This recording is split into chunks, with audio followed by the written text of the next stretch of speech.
Ei, abra sua Bíblia, Salmos capítulo 127.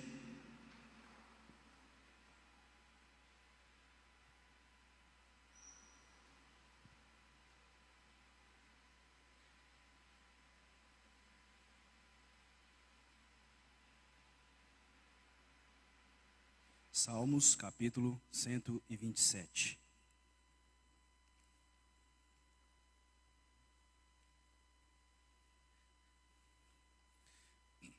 Amados, enquanto você vai abrindo sua Bíblia, dar um recado rápido. Quero cumprimentar todos que estão nos assistindo pelo canal do YouTube, pela transmissão através do site cbpaz.org.br, da Comunidade Batista da Paz, também pela Rádio Melodia FM 89.5. Que o Senhor possa estar abençoando a vida de cada irmão, de cada irmã que está nos assistindo, também pelo Facebook, pelas plataformas de outras cidades, outros estados. Que Deus possa estar abençoando a sua vida. O tema da palavra de hoje é família no novo normal.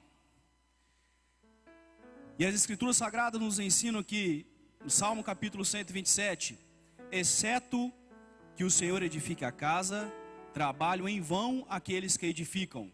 Se o Senhor não guardar a cidade, em vão vigia o guarda.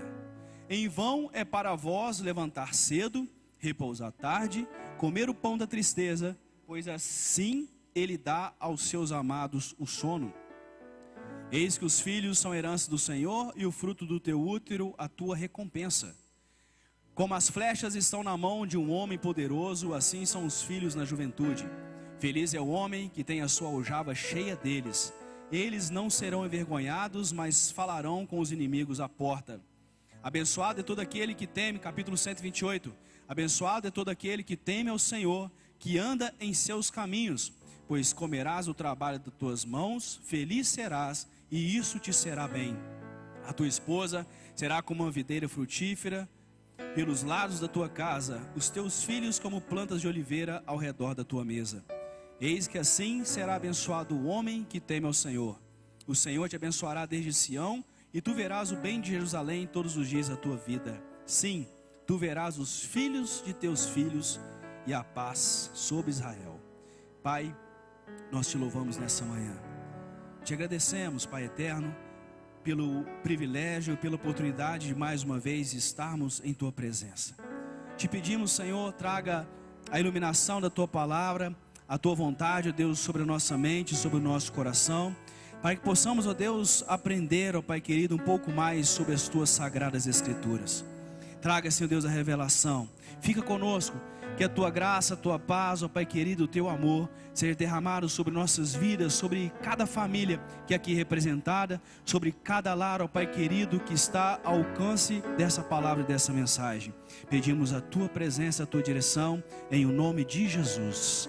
Amém e amém. Podeis assentar, meus amados irmãos.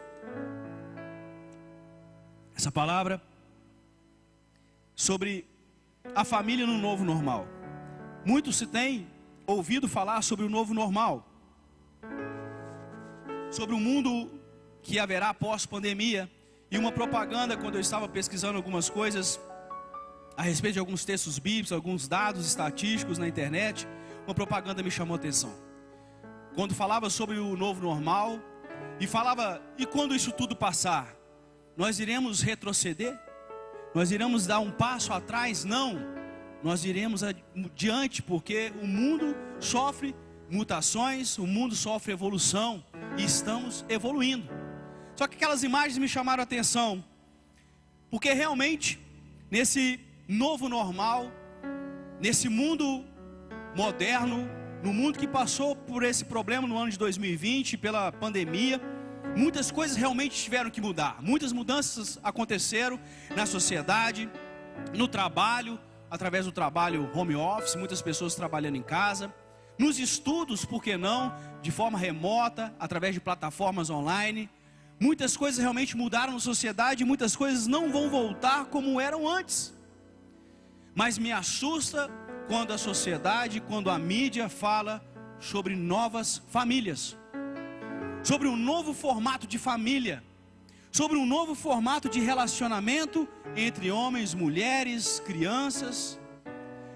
Isso começa a assustar, porque eu poderia perguntar para os irmãos, no novo jeito de ver a família, no novo formato de família que a sociedade tenta passar, existe felicidade? E eu afirmo aos irmãos que se não for conforme a palavra de Deus nos ensina, não há felicidade. Não tem como existir felicidade se não for de acordo com a vontade e conforme a palavra de Deus.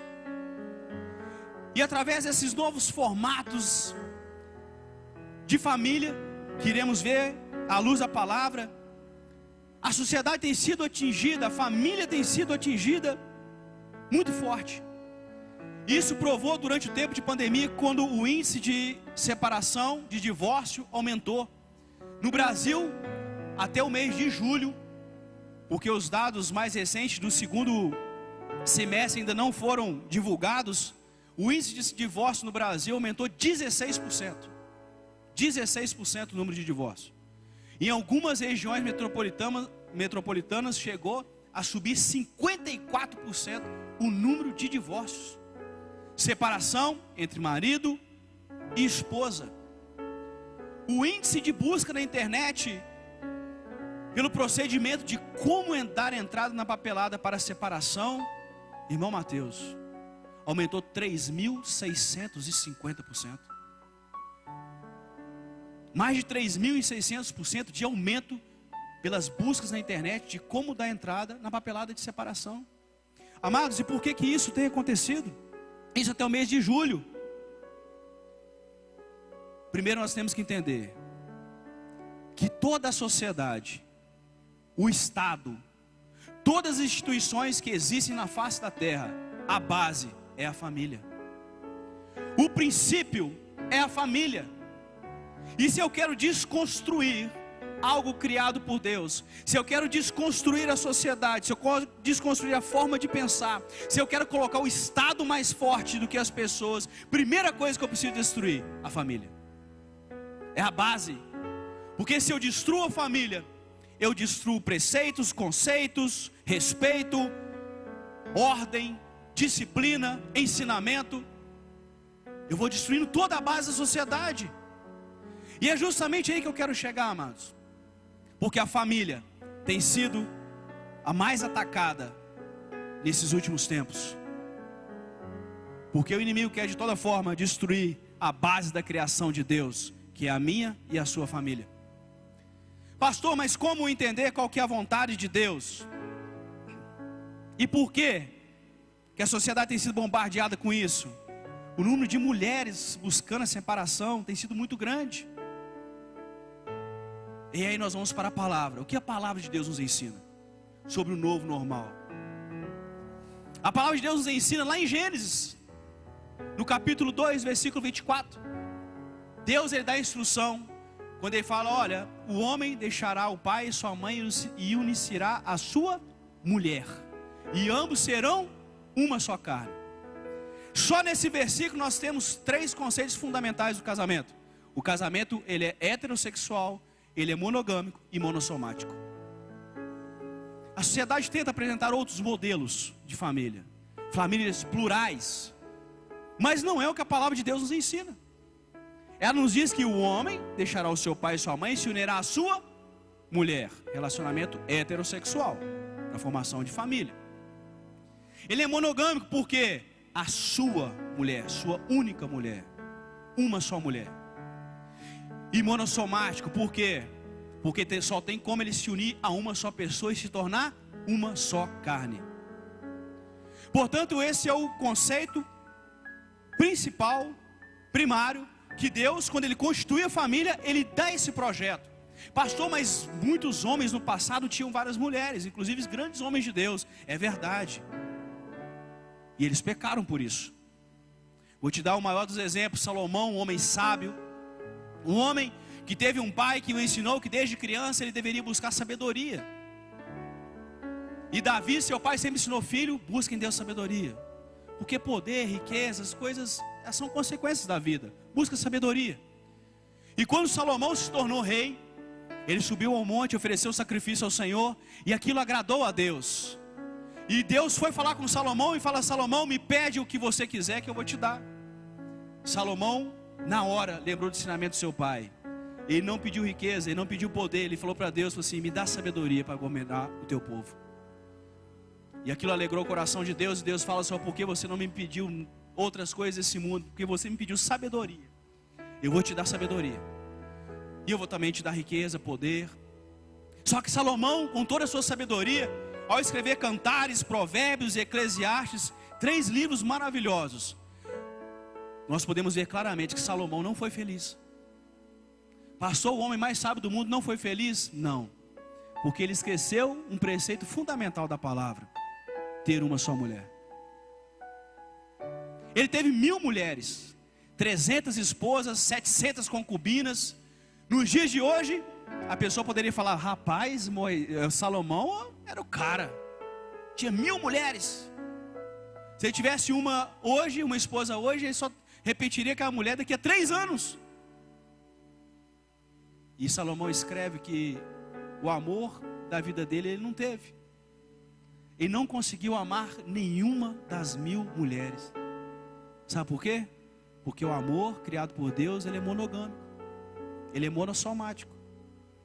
Se ele tivesse uma só, ele teria amado aquela mulher. Ele teria sido feliz. Mas porque ele teve 1000, ele não foi. Foi um homem triste ao longo da sua vida. E ao final da vida ele fala: quanta besteira ele fez. Não conseguiu ser feliz por causa disso. E aí, em Salmos 127, o salmista escreve, o próprio Salomão: exceto que o Senhor edifique a casa, trabalham em vão aqueles que edificam. Se o Senhor não guardar a cidade, em vão vigia a sentinela. Em vão é para vós levantar cedo, repousar à tarde, comer o pão da tristeza, pois assim Ele dá aos seus amados o sono, a paz, a tranquilidade. Aqui, a palavra de Deus é clara em dizer que a casa a ser edificada é a família, é o seu lar.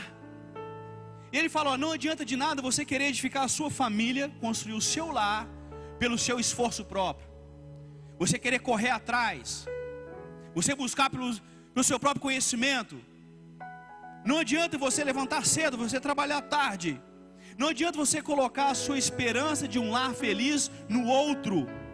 O marido na sua esposa, a esposa no seu marido, os pais nos filhos, os filhos no pais. Porque não haverá felicidade se você colocar a esperança no outro.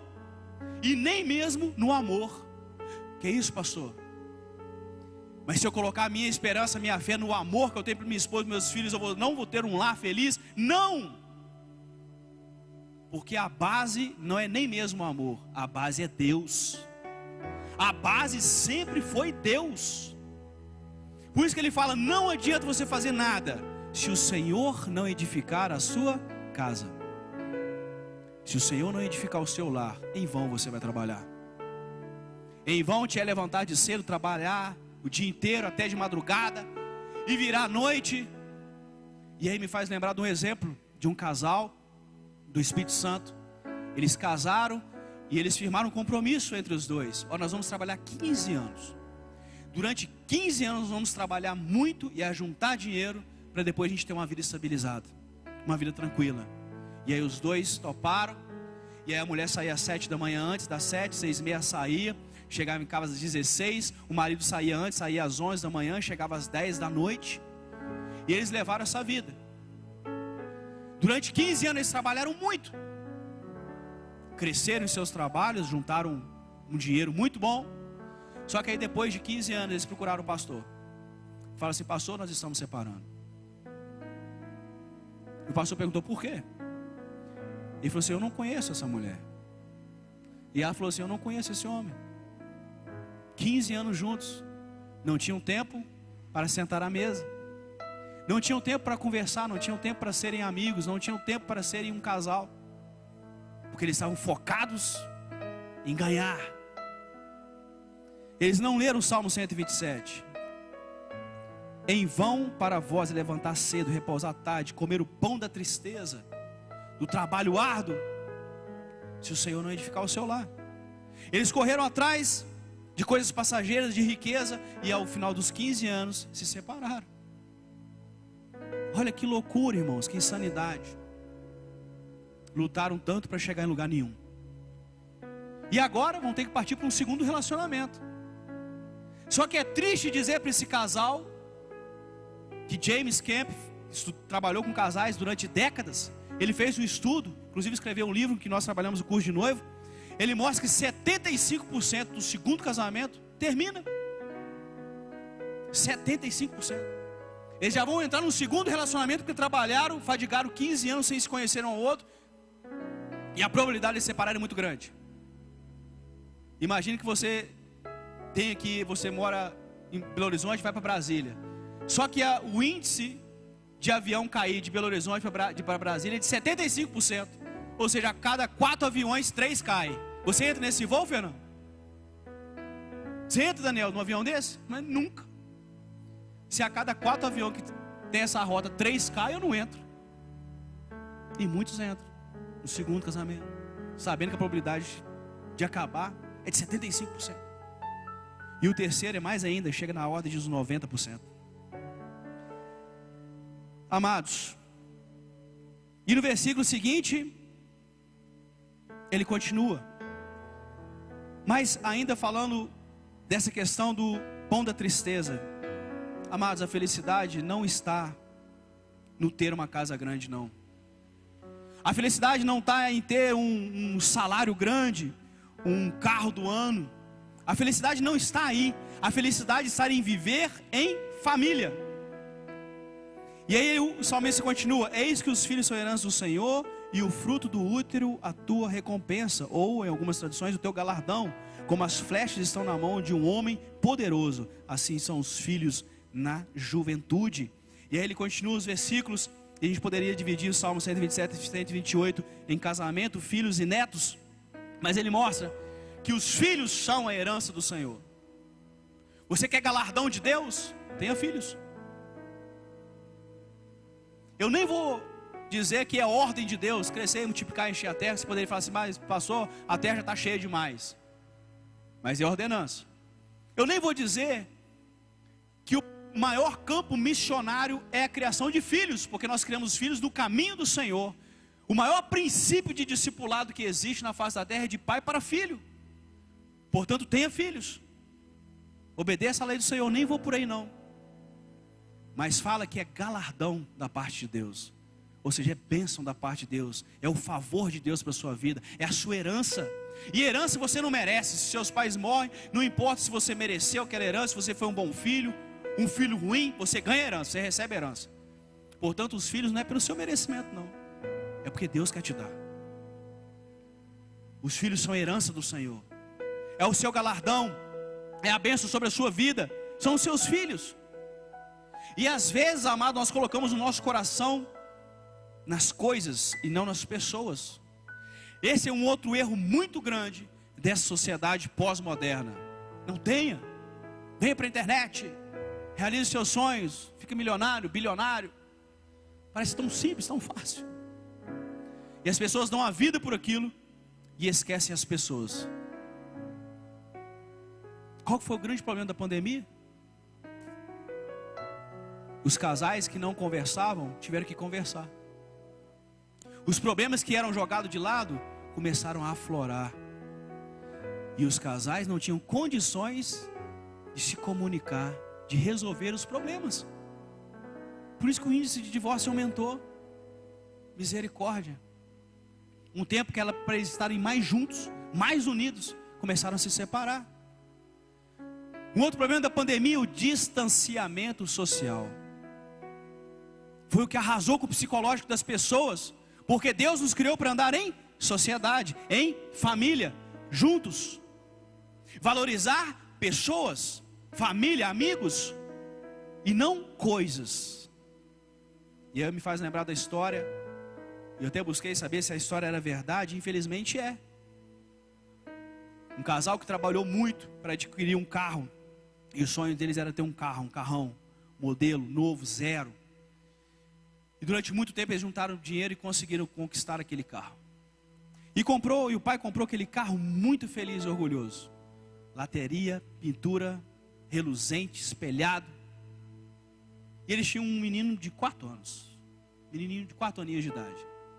E quando aquela criança viu aquele carro reluzente, falou assim, teve uma ideia brilhante. Já sei onde eu vou fazer um quadro para o meu pai.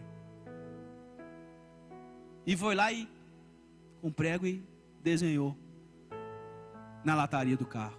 0. O pai, quando vê aquilo, fica furioso.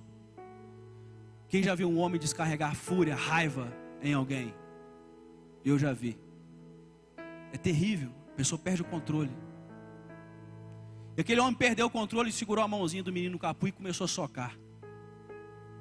E quando ele deu por si, estava tudo sujo de sangue. Ele assustou, pegou o filho e correu para o hospital. A hora que ele chega no hospital, o médico tenta de tudo, mas já tinha gangrenado. Os ossinhos da mão da criança estavam todo quebrado. E o médico teve que amputar a mão do menino.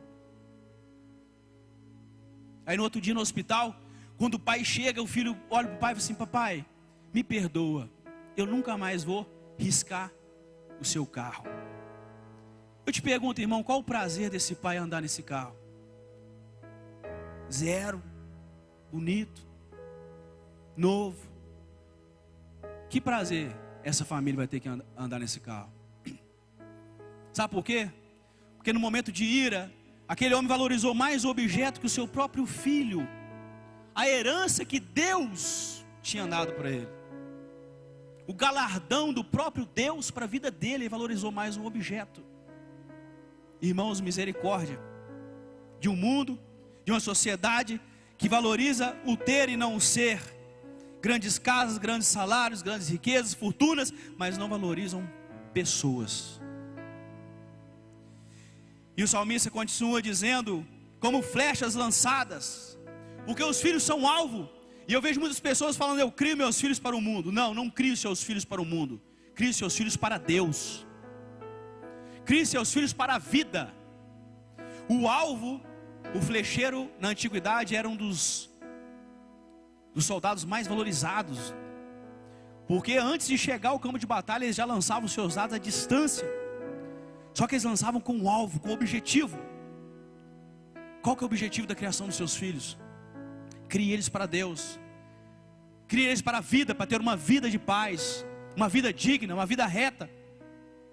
Ensine para ele a palavra. E aqui fala que próspero e abençoado é o homem que vive bem sentado à sua mesa. Portanto, amados, quando eu li o Salmo 127, 128, eu descobri o que é a felicidade. Sabe o que é felicidade? Sentar à mesa com a sua família. Isso é felicidade. Ah, pastor, é viajar? Não. Viaje sem sua família para você ver. Eu viajo muito a trabalho, não tem graça nenhuma. Às vezes eu estou em lugares muito bonitos, a Rafaela me liga, eu estou em viagem. Onde é que você está? No hotel. Ah, mas você vai sair? Não, eu fui lá, comi e voltei. Por quê? Não tem graça. Não existe felicidade se não for sentado à mesa com a sua esposa e seus filhos. Isso é felicidade, irmão. Isso é ser feliz. É por isso que as pessoas buscam felicidade em tantas coisas e não conseguem atingir o nível de felicidade. E essa mesma palavra agora eu quero que você abra lá em Efésios. Porque a palavra de Efésios capítulo 5, ela completa Salmos. Quando ela nos mostra que quando vivemos em família, quando não olhamos o novo normal ou o velho normal, mas olhamos para a palavra de Deus, nós somos abençoados e cheios do Espírito Santo.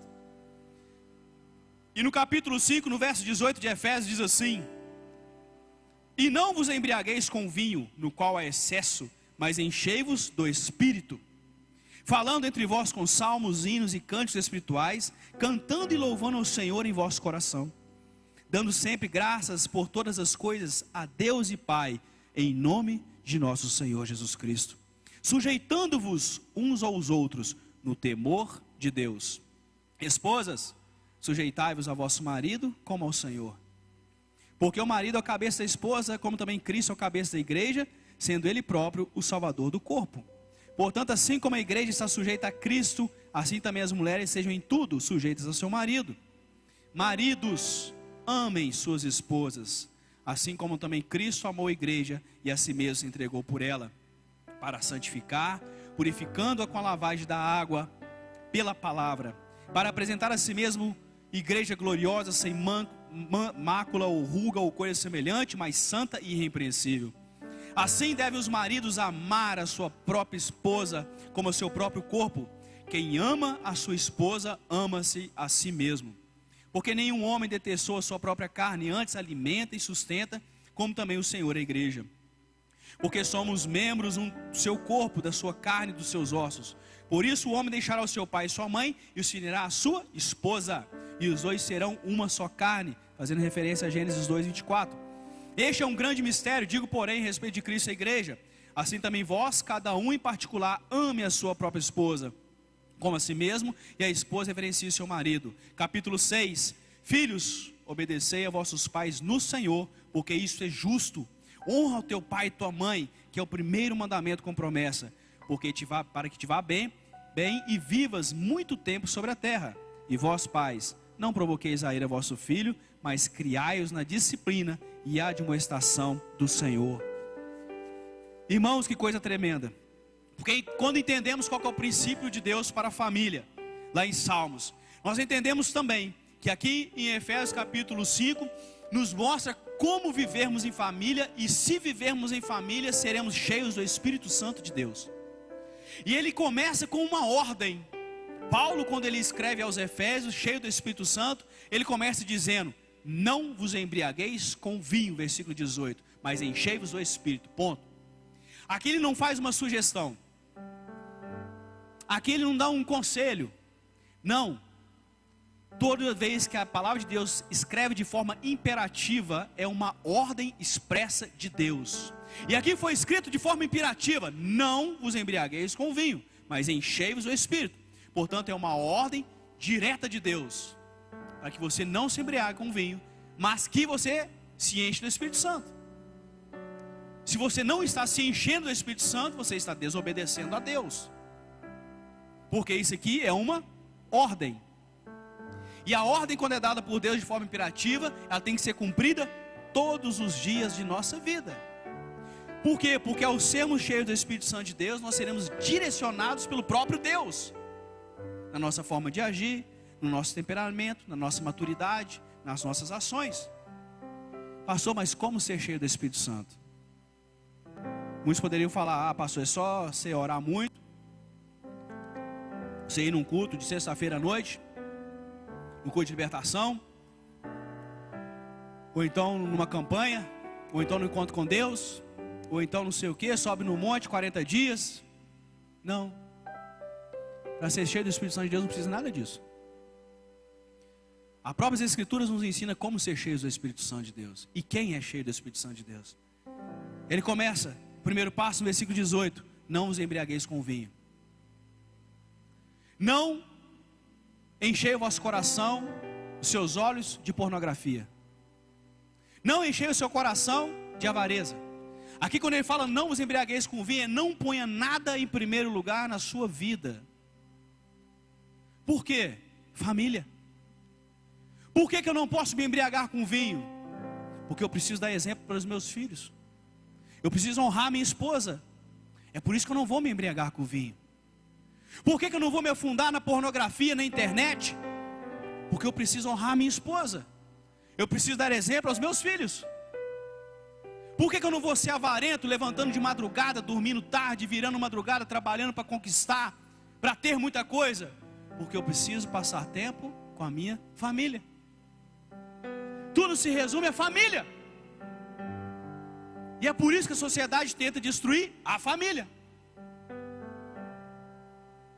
Então não enche o seu coração com as coisas desse mundo, mas se enche do Espírito Santo. Como, pastor? Ele fala aqui, versículo 19, falando em salmos e hinos. Falar em salmos é falar a palavra de Deus. como você está aqui nessa manhã, ouvindo a palavra de Deus. Como você fez há minutos atrás, no momento de louvor, você estava adorando a Deus. Esse é o segundo passo para você ser cheio do Espírito Santo. A segunda coisa que você deve fazer, falar da palavra. Dia 21 de fevereiro começa o curso Nova Criatura. Quem já deu o nome? Dia 25 de fevereiro começa o curso Maturidade Cristã, um novo modo, panorama bíblico. Iremos estudar todos os livros da Bíblia, de Gênesis a Apocalipse. Queremos ser reconhecidos como a igreja que mais estuda a palavra de Deus. Amém, Nani? Glória a Deus. Porque é a base. Diz que esse é o caminho para ser cheio do Espírito Santo, é estudar as Escrituras, falar em salmos e adorar ao Senhor. E ele continua no versículo 20, dando sempre graças por todas as coisas. Se você é grato a Deus por tudo na sua vida, você está sendo cheio do Espírito Santo. Pai, eu te sou grato pela família que eu tenho. Pai, eu te dou graças pela esposa que o Senhor me deu. Pai, eu te sou grato pela minha herança, pelos meus 3 filhos maravilhosos que o Senhor me concedeu. Que herança. Pai, obrigado pelo trabalho que o Senhor me deu, pelo sustento, pelo pão de cada dia que está sobre a minha mesa. Quando eu sou grato a Deus por tudo, eu estou me enchendo do Espírito Santo, irmãos. É o que está escrito aqui. Enchendo do Espírito, sendo gratos a Deus por tudo, em nome de Jesus. E aí depois ele completa no versículo 21, o quarto passo: sujeitando-vos uns aos outros no temor de Deus. Pastor, o que é sujeitar uns aos outros no temor de Deus? O que é sujeitar? É ser humilde, respeitar. Como? Aí ele vem explicando a partir do versículo 22. Esposas, sejam submissas aos maridos. Maridos, amem as suas mulheres. Filhos, obedeçam seus pais. Pais, ensinem seus filhos. Resumindo até o versículo 33 do capítulo 5, é isso que quer dizer: sujeitar-vos uns aos outros. Família de novo. Tudo se resume a família. São os 4 passos para você ser cheio do Espírito Santo. Pastor, então não preciso fazer 40 dias de monte? Não, é só você amar a sua família. É só você honrar a sua esposa. É só você ensinar os seus filhos. E aí nós vemos, nós como igreja de Jesus, olhando para homens. Não, aquele homem é um grande pregador do evangelho. Aquele homem faz milagre. Olha que ele roda o paletó, cai todo mundo. Homem cheio do Espírito Santo de Deus. Se ele não ama a sua esposa, vale nada. Pastor, como assim? Não vale nada. Se ele não ama a sua esposa, não adianta nada o que ele fez. Quantidade de pessoas que foram curadas, cruzadas evangelísticas que ele fez, milhões de pessoas que se converteram, não vale nada. A mulher, não, que a mulher é mulher de oração. Todo dia, 3 horas da manhã, está lá orando, intercedendo pela igreja. Ela visita, ela faz obra de caridade, ela fala em línguas. Se ela não honra o seu marido, vale nada. Como assim, pastor? É o que a palavra de Deus está me dizendo aqui. Sujeitamos uns aos outros no temor do Senhor. E depois vem explicando o que é sujeitar um ao outro. Mulheres, sejam submissas aos nossos maridos. Homens, amem suas esposas. Pastor, mas você está louco? O pregador pregou multidões, milhões de pessoas se converteram, foram curadas. Aí no último dia Jesus fala assim: nunca te conheci. Aí fala assim: que é isso, Senhor? Mas em teu nome profetizei, eu falei em língua, eu ia toda a vigília da igreja, eu orava e as pessoas eram curadas, eu era eloquente na pregação. Aí Jesus vai falar assim: mas você não amou a sua esposa, cara? Nunca te conheci. A mulher é a mesma coisa: mas Senhor, fiz tanta obra, tanta visita, preguei em teu nome, fiz milagre, ressuscitei mortos. Aí o Senhor vai falar assim: nunca te conheci, nunca te vi. Quando eu tentava te ver, você estava desonrando o seu marido. Apartai-vos de mim para o fogo eterno. Meu Deus. Jovens, pastor, mas todo sábado estou no Ponte Jovem, estou lendo a Bíblia toda durante o ano, estou fazendo junto com Josiel, estamos lendo a Bíblia inteira. Se você não obedece aos seus pais, vale nada. Vale nada. Mas eu toco no louvor, pastor. Eu estou ajudando o movimento O Amor. Ano passado, irmãos, como igreja do Senhor, entregamos mais de 4 toneladas, 4.000 quilos de comida e cesta básica. Coisa maravilhosa. Eu estava lá, pastor, junto, abençoando a vida daquelas pessoas. Se você não obedece aos seus pais, não vale nada. Você nunca será cheio do Espírito Santo de Deus. Então a palavra de Deus nos mostra, amados, o caminho que devemos seguir para ser cheio do Espírito Santo. E aí ele termina, Efésios capítulo 6, diz assim: filhos, obedeceis aos vossos pais no Senhor, porque isso é justo. E depois no versículo 4 ele fala: e vós pais, não provoqueis a ira vossos filhos, mas criai-os na disciplina de demonstração do Senhor. E aqui, amados, eu quero trazer uma palavra ao seu coração. Porque no versículo 1 do capítulo 6 de Efésios, quando as escrituras tais, pais, aqui no grego antigo, grego caioné, quer dizer pais, pai e mãe. Ou seja, filhos, obedece seu pai, obedece sua mãe, para você ser abençoado, para você ser cheio do Espírito Santo. Só que no versículo 4, irmãos, que eu achei muito interessante, porque o original aqui, no grego, pais, é pais, pai, homem. Portanto, a função de ensinar os filhos o caminho do Senhor é do pai. A missão é minha. A missão é sua, Wellington. Como pai, ensinar os seus filhos. Não é da mãe. E aí a gente começa a entender por que tanta coisa acontece na sociedade. Por que a sociedade está tomando caminhos tão estranhos, irmãos. Porque os pais não ensinam. Quem ensina é a mãe.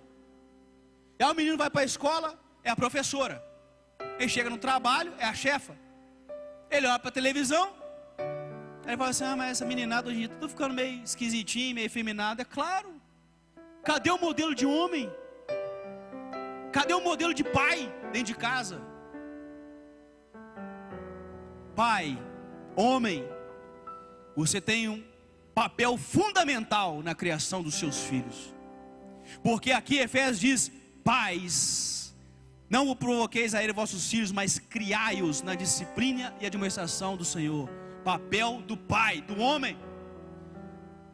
E aí eu criei 4 P's para o homem. O homem, ele precisa ser provedor, protetor, pastor e professor. O homem nunca esqueça esses 4 P's. Porque você é o provedor da sua casa. Pastor, mas a mulher não pode trabalhar? Pode, deve ajudar em casa. Mas o provedor é o homem. Papel do homem.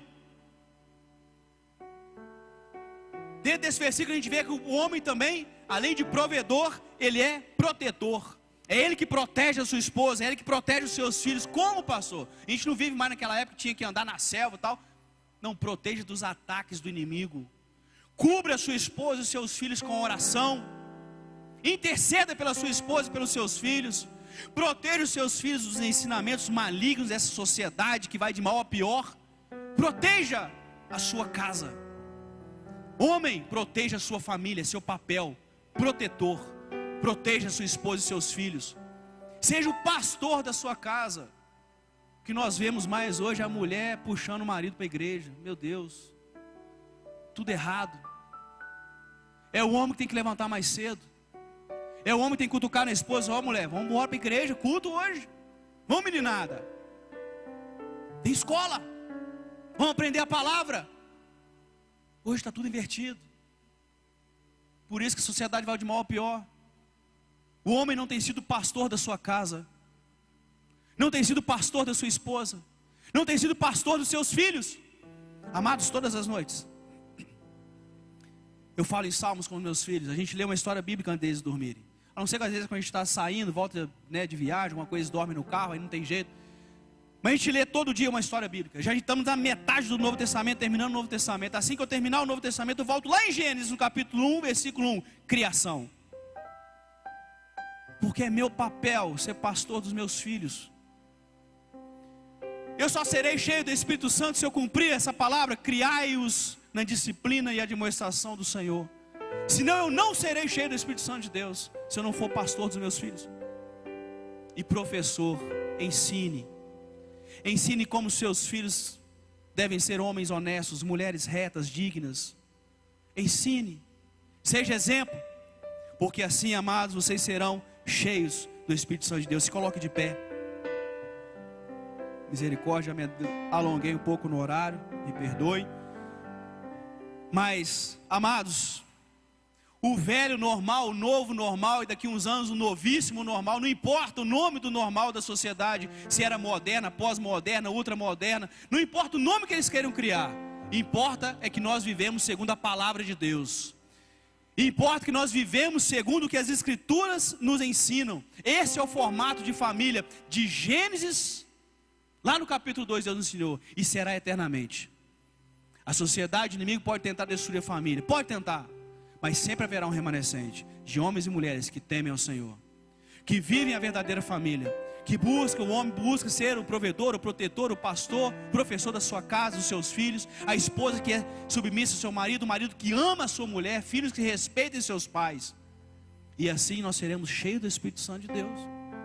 Não é pelas coisas que você faz, é como você é dentro da sua casa. E não adianta, amado, porque nós não somos, como diz uma frase tremenda que diz que nós não somos o que pensamos, o que ouvimos, o que vemos, o que falamos. Nós somos o que nós fazemos. É a forma como você age, mulher, com o seu marido. É a forma como você age com a sua esposa, homem. Como você age com os seus filhos, é o que determina quem você realmente é. Amém?